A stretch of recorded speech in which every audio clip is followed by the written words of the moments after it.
Welcome to the Swamps of Muldrotha. As far as our opening hand goes, yes, we will keep on this one. I love it. We've got Azusa, we have Animate Dead, we have 3 lands, we have 3 visits. This is a beautiful. The only thing that can make this better is if we had Life from the Loam in our opening hand. So let's go and lead off with the Triome. Let's go and play that, and then anything else, we'll pass the turn over to our opponent. But yes, welcome to the Swamps of Muldrotha. Hope you're excited to dredge some stuff up and show it off to Ramos as he does whatever Ramos is going to do. We're playing Muldrotha, the Gravetide. During each of your turns, you may play a land and cast a permanent spell of each permanent type from your graveyard. And that's going to be a Mana Vault. All right. Playing against Ramos, a Dragon Engine. Flying, whenever you cast a spell, put a +1 counter on Ramos for each of that spell's colors. Ooh, and then we run into Scape Shift. So that should actually kind of explain the Scape Shift package that we're running in here in just a second. Let's go for Bayou. And yeah, let's go 3 visits. Let's go see if we can't get ahead on lands. That'll really kind of help us out against Ramos. We'll see what sort of flavor of Ramos we're playing against, and then go from there. So let's grab ourselves Tropical. Actually, we'll grab ourselves a Breeding Pool, because there's nothing else for one that we need to go for. So I'm not going to pay 2 and then anything else. Pass it back over there. So playing against Ramos, get a +1 counter for each of that spell's colors. Then remove 5 +1 counters from Ramos. Add double Wooburg to your mana pool. You can only do this once each turn. So we did cover both commanders. Give a quick shout out to our sponsors, TCG Player. If you would go to bit.ly/Jolt MTG, that will apply my affiliate link that allow you to get some cards and help support the channel at the same time. So if you enjoy my content, that is the best way to support the channel outside of being a patron. So, and it also allows you to get some cards too. So you can click on the link, or you can actually click on the deck link down in the description below. Either way will apply that. So keep that in mind. And in fact, if you do, hey, much obliged. I certainly appreciate that. Let's go for, I think, Underground Sea. And I guess at this point, we just end up going for Azusa. I mean, we don't, Azusa's in here pretty much for Life from the Loam. If we get Life from the Loam going and it's really nice, that's kind of what it's there for. But let's go for Azusa, and then we'll see what our opponent decides to deploy out. We do have Plaguecrafter and potentially Animate Dead on something, so we might kind of have that line of play. But anything else, pass it back over there. Also, let's give a quick shout out to MTGOTraders. If you want to play Magic Online on MTGO, MTGOTraders is your #1 local digital gaming store, so be sure to check them out. Also, let's give a quick shout out to inkgaming.com. If you go to inkgaming.com/Jolt, you'll be able to check out some of my playmats. Got some Mad Matt Neon series over there. So if you want to check those out, you'll get a discount and also be able to check out some of my cool stuff. And last but not least, I started a Patreon. So if you'd like to contribute to the Patreon, there's a link down in the description below. But if you're keeping score at home, I feel pretty confident about this. Strongly confident, strong to quite strong, that it is officially free time. So let's have some fun. Let's go for Forest. Let's go in for 1. Let's go, Azusa. Normally she kind of sits back and chills in the garden, but now we got to get in for 1 point of damage. Let's go. It's going to be Azusa swinging across, and we might go for a value play with Scape Shift just to make sure that we are on for... Yeah, I think so. We sacrifice all the lands. It's going to be 5, and then one of the lands that we grab is Ancient Tomb and 3 different sources. Yeah, I think I kind of like doing that, because that way we're guaranteed for Muldrotha next turn. So let's do that. So we're going to go Scape Shift. 1, 2, 3, 4. I mean, I guess technically we could tap down that extra. Yeah, we'll go and sacrifice all these. 1, 2, 3, 4, 5. And we do have Scape Shift in here for a kind of Field of the Dead play. If we get our graveyard, actually, let's get these lands selected, then I'll kind of talk about that. So let's go Ancient Tomb, and then we'll grab a Temple of Deceit as the last one. So there we go. Have all those lands into the battlefield. The good thing about this play is, it wasn't necessarily, do we want Glen Alindra? That's going to be sacrifice. Yeah, I just can't really see us really digging that right now. So I'm going to put that on the bottom. And then anything else, pass it back over there. So just basically went ahead kind of for a value play with that Scape Shift. The main reason we do have Scape Shift in here is, this is a graveyard deck. If we get Life from the Loam going, you can see how many lands we have out of the graveyard. We start getting those lands onto the battlefield. If we draw into Scape Shift late in the game, that just gives us an option to sacrifice all of our lands and end up with a ton of zombies on the battlefield. That's kind of why it's in there. But in this particular scenario, especially if we're playing against Ramos, they've got a lot of mana out there.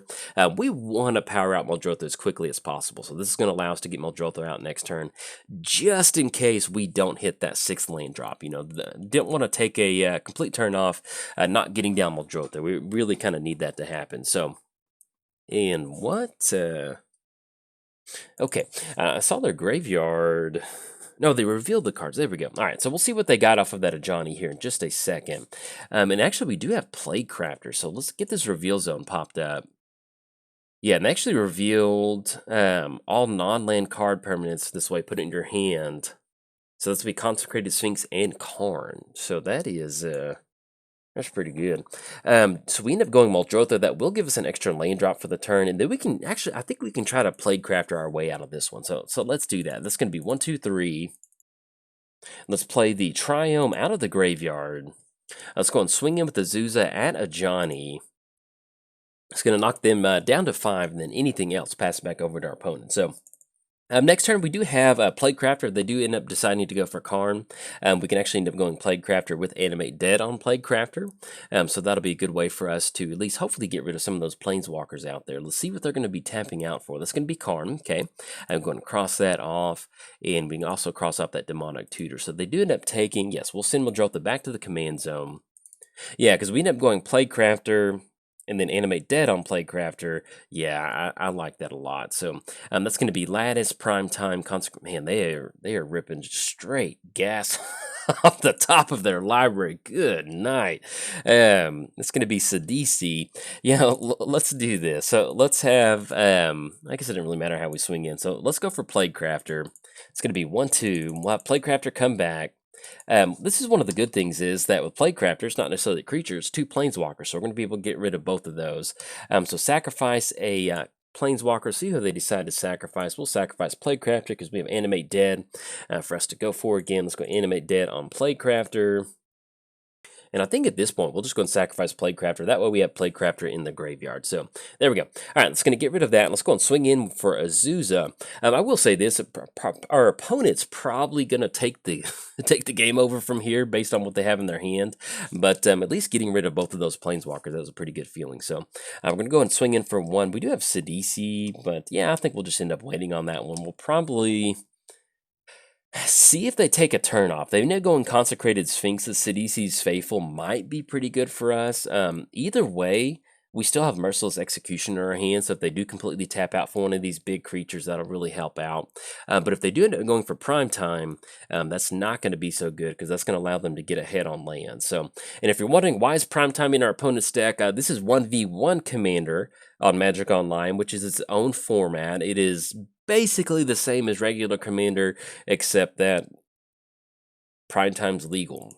And if you're sitting there saying, well, why is Primetime legal? You know, it's not legal in a multiplayer format where there's like 3 other people at the table to deal with it. Why is it legal in 1v1? I think that every single time his big, dumb, ugly head comes on the battlefield and he grabs some land. So I don't know. I'm in the same boat as you. So I'm not sure why. But yes, that is why you see Primetime. So if you want to jam Primetime in Commander, hey, Magic 1v1's your spot. So, all right, so our opponent does end up grabbing Bojuka Bog. Let's see if they exile their graveyard. Ah, bummer, they took our graveyard. So, not the end of the world on that one. Now, we do have Sidisi's Faithful, but at this point, we're just going to end up going for Merciless Executioner, and then hopefully they tap out for Consecrated Sphinx. That might allow us to send it back with Sidisi's Faithful, get some extra value. We'll kind of see what's happening. They are down to 5 cards left in their hand. We do know exactly what 3 of those cards are, because Primetime is on the battlefield now, so maybe we can set something up. Who knows? Maybe we can end up with a 21-turn game where Azusa takes it over, swinging in for combat damage. We'll take that. Let's go for a Merciless Executioner.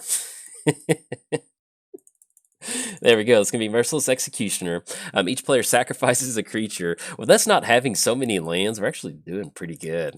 I mean, this is one of those where, you know, you kind of know your opponent's probably going to take over the game at some point. But, all right, we're starting to get some zombies going. Oh, yeah, let's do that. All right, so let's go and swing in with Azusa. That's going to be 1 coming across. That's going to knock them down to 21. Just as long as we're a problem for our opponent. I think that's kind of what makes games like these pretty fun. Yeah, Sidisi, I think that's pretty good. 4/6 Death Touch, and we can actually exploit that zombie token that came down. That sounds like a good plan to me. Let's go for Sidisi, and let's see exactly what we want to grab out of this.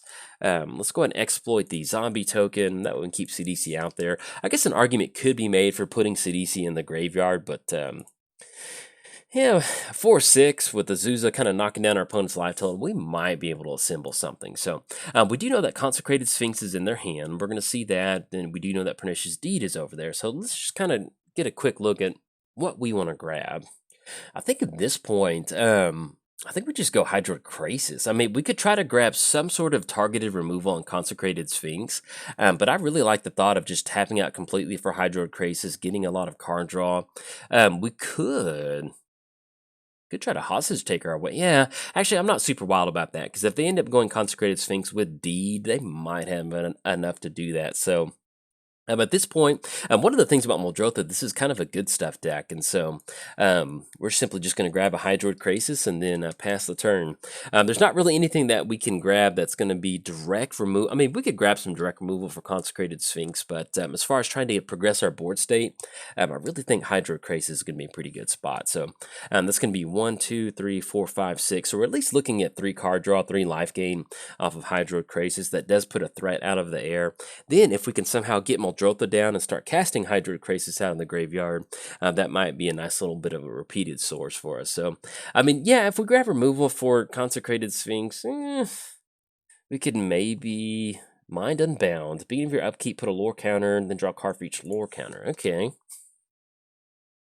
Yeah, it's funny how you play Magic, and there's just sometimes where you just don't see certain things. So that's going to be Consecrated Sphinx coming down, and then what we'll be able to do is, hopefully, if we rip into land, that's going to be CDC's Faithful. We can send Consecrated Sphinx back to their hand, and then that will allow us. Actually, let's go and cross off Deed and Consecrated Sphinx, and hopefully we hit an extra land. Either way, we still have CDC's Faithful to kind of send it back to our opponent's hand. So see what we draw into Entomb. And they're going to be able to draw 2 cards. I think at this point, yeah, so they're going to draw 2 cards. Yeah, let's do it like this. Let's go Entomb, just in case they're rocking like Force of Will or something like that. Let's go Entomb for Life from the Loam, because we just really need to start making some of these land drops. So let's go for Life from the Loam. That's going to go into our hand, go into the graveyard, excuse me. They're going to draw a couple more cards off of Consecrated Sphinx. And then let's go for Sidisi's Faithful. It's going to be 1 blue. And let's go ahead and exploit Sidisi's Faithful. That way we at least just have that option to send it back if we get Muldrotha down. Yeah, that's just such a good tempo play. Let's go and return Consecrated Sphinx back to their hand. Let's go for Hydroid Krasis. And I think we will Life from the Loam one of these. There we go. All right, so it's going to be Marsh. Oh, we do get to make the land drop too, which is going to be very nice. So it's going to be Hydroid Krasis. Let's make the land drop for the turn. That's going to be Marsh Flats. It's going to be an extra Field of the Dead trigger. And what we're going to do on this is we're going to wait for them to crack that Deed over there. So let's go and swing in. That's going to be 5 coming across, put them down to 16. And this kind of puts them in a weird spot. You know, they can end up going for Consecrated Sphinx. We'll see if they have enough mana if they want to wipe the entire board out with Deed. And at the very least, we still have Field of the Dead trigger to get a token at our end step. And then once we get Life from the Loam going, especially with just having a fetch lane like Marsh Flats, hopefully we can get to the point to where we can outpace this Mind Unbound, because they're about to get some pretty good stuff going. So... but yeah, you know, this is probably not what you're looking at in a normal Muldrotha game. But at least if we're just trying to slow roll our opponent off this value good stuff deck, it's nice kind of putting some threats out there, you know, because even if they do end up going Consecrated Sphinx, we've got a pretty good board state developed, because that's going to have to be at least 5 mana if they want to get rid of CDC for Pernicious Deed, and they have to time it to where let's see how they decide to do this. So let's see what they're rolling out for the turn. Okay, that's going to be doubling season, and we've seen a lot of planeswalkers, so hopefully they don't have a instant speed, not instant speed, but something that just wins the game as soon as it comes down. We're going to keep our fingers crossed, but if you're keeping score at home, that is not looking so hot. That's going to be Teferi. It's going to come with 8. Whenever you draw a card, exile target permanent an opponent controls. Okay. Teferi comes down with 8. Yeah, this is the Swamps of Muldrotha are not looking so hot. Let's see what they have. We've got 8, 10, 13. Oh man, I don't know if we're gonna have enough. I think we put them down to 1. Let's go and crack Marsh Flats. Let's grab ourselves a Watery Grave. We'll have that come into play tap. Not going to pay 2. That'll be an extra zombie. I think we're going to be 1 away from getting this. We'll see. They do have Deed Crack. They can actually crack it for 0, or they can crack it for 2 to get rid of Hydrocrasis. So even if we did have enough combat damage, they wouldn't be able to immediately take over from there. We're still going to grind this out just a little bit. We'll see what we can do, but let's just go and swing them with the crew. Let's see if they're going to do anything about this. All right, so we're going to see the Deed Crack, and if they do 2, that's going to send Hydrocrasis and the zombies, because it's going to be X or less. Yes, that is correct. So that's going to get rid of those 2 zombies. Once they get Consecrated Sphinx down with that, especially that Mind's Unbound over there, oof, man. All right, it's going to wipe our entire crew out. That still will be 5 coming across. It's going to put them down to 9. But I imagine one of the first things they're going to do is exile Field of the Dead. And once that does happen, that is bad news bears for us. So we do have the option to go for Muldrotha. I guess that would be a better option than simply just Life in the Loam. Okay, so we'll have Muldrotha come down. There's nothing that we can send back with Sidisi's Faithful, but we still have the option to go for something out of the graveyard. So let's go grab ourselves a Marsh Flats. That's going to be an extra Field of the Dead trigger. And then we have Merciless, Titania, and Hydrocrasis. Okay, yeah, I think anything else, well, we're simply just going to go and pass the turn. So, I mean, it's not looking good when you have a Teferi emblem on your opponent's side of the battlefield. That's never good, especially with a, a Mind Unbound that's just getting those lore counters. Oh, goodness, that's going to be 3 permanents. Okay, so let's see what they decide to target. That's going to be Muldrotha, rightfully so. That's going to be Sidisi. And they're going to go for Field of the Dead. So in response to that last trigger, let's go ahead and crack Marsh Flats. That way we can get ourselves an extra token on the battlefield. Yeah, we go Overgrown Tomb. Not going to pay 2. That'll be 1 more zombie. But yeah, this is not looking good. There might be a spot to where we can somehow get some extra zombies. We'll definitely return Muldrotha to the command zone. And they have their draw step exile. Yeah, this is, yeah, because we're looking at, if they just simply just roll out Consecrated Sphinx, they're going to draw 2 cards. And I think we just simply won't have enough mana to close it out. So we'll see what they have assembled. And they do have Lattice over there too, which is something that we kind of want to watch out for. We're seeing what potentially maybe a Tezzeret line of play with that. So that's going to be probably see Consecrated Sphinx come down, because that's pretty much going to be a good game. And yeah, unfortunately, this is Sultai permanent, so we don't really have anything like Exsanguinate or anything like that in here to get the last part of the game. But I think our opponent, actually, they opt to not go for Consecrated Sphinx. They end up going for Ramos. And so let's get this pop down just a little bit. Each opponent discards a card and you draw a card. Yeah, Fauna Shaman is definitely way slow on that one. Click OK. And then that's going to be another card draw on Ancient Tombs. That's going to put us at only 6 mana. Well, I don't know what we can draw. I mean, because basically the game's over once we untap. Underrealm Lich. Okay. So we swing in for 5. And that's going to knock them down to 3. Yeah, I think we got to scoop it up on this one, because we've got Mind Unbound. That's going to be an extra lore counter. That's 4 more permanents. The draw step, that's 5. Kaya, that's 6. That's pretty much our entire board state. And then Underrealm Lich. It is nice. We can pay that 4 life all we want, but that's not going to stop Underrealm Lich from getting exiled. So, good game to our opponent on this one. It was always nice to kind of get some good back and forth action. You know, you always want to win a game of Magic, but there's some times where if you can kind of make your opponent sweat for it a little bit, and it's always a good feeling. So unfortunately, we didn't get the Muldrotha Swamp going. There are some times where you get Muldrotha going, Lion's Eye Diamond and Life from the Loam, and it's just absolutely insanity. But unfortunately, that didn't happen today. But at least we did kind of put some pressure on our opponent. And if you enjoyed the video, hey, like and subscribe. Thanks. Bye.